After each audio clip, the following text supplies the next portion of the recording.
Confused about how you'll take classes at MC this fall? Don't set yourself up for failure. Set yourself up for success.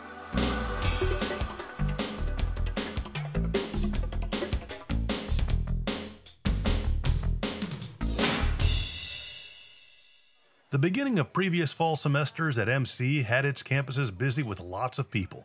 The pandemic has changed things up, and now students and faculty will be meeting each other through computer screens.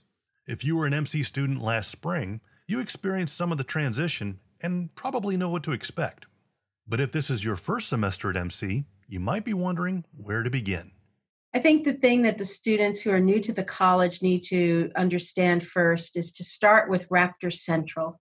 Raptor Central is the opening door to the college. It is where students come to get all the information that they need. It is our virtual welcome center. And when students are admitted to the college, they receive a letter that tells them all of the steps that they need to take in order to get tested, placed, enrolled in classes. Students who are new to Montgomery College usually need to have some kind of placement testing before they can enroll. They can go to the assessment center online, and all of the placement testing is available on that site. There are 3 different ways that classes are being offered. They're being offered as distance learning, which is independent. They're being offered as remote learning, which is basically replicating the classroom experience, but online at a particular time and a particular day. And then there's the hybrid option, which has students come to campus on occasional days, career-based classes where they use specialized equipment like automotive technology or biotechnology or nursing. Students in those hybrid classes are going to be contacted by their instructor with their particular appointments to come onto campus and to work on the different equipment. MC professors are getting ready for the semester, and they're structuring their courses so that their students can be comfortable.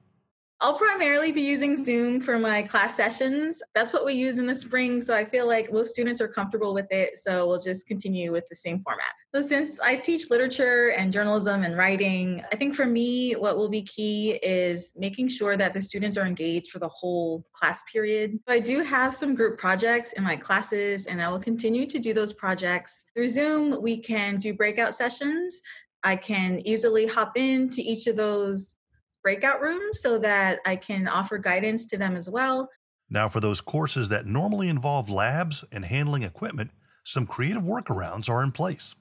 We are using a variety of virtual technology in our laboratory courses to replicate the hands-on experience that students typically receive. Many of our online labs are using simulation-based activities and virtual reality lab programs that allow students to handle chemicals, work with common lab equipment, and even design and perform their own experiments in a virtual setting. We have also integrated some fundamental kitchen chemistry activities that can be completed at home. Students will also have the opportunity to engage in capstone laboratory projects and participate in active and ongoing citizen science projects.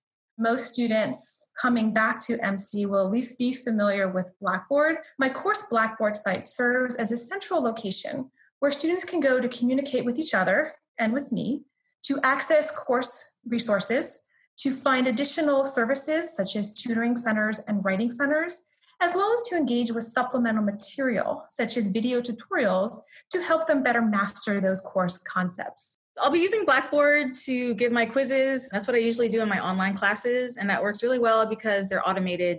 But for the larger assignments, since I teach English and literature, it's mainly writing, so they will continue to submit their work through Blackboard. I'll be holding office hours virtually. I did that in the spring when we shifted to remote, and the students were able to look at my calendar and choose a slot. I will definitely reach out to my students beforehand, probably 2 weeks before class starts, just to give them some information about how the class will work, how to access Blackboard, how to access the Zoom link. That way everyone feels comfortable and not confused on that first day of class and will know how to access all the materials. After the students have set up their MyMC account and registered for classes, they'll need to go where it says Pay My Bill/Manage Account and pay their amount by August 12th. Otherwise, they could be locked out of their courses. It's important to know there is no auto-pay system. Every student needs to do this every semester. Again, Raptor Central is a great resource to find answers to common questions. The most important thing for students, whether they are returning students or they are brand new students, is to ask questions. Look for help. Use the Raptor Central website and the email addresses to ask questions. Check your Montgomery College email because that's the way that your faculty member will communicate with you. Make sure that you have the Montgomery College email address and that you contact your instructor when you're ready to start the class. There's a whole army of people out there waiting to help students succeed, and you just need to ask for the help.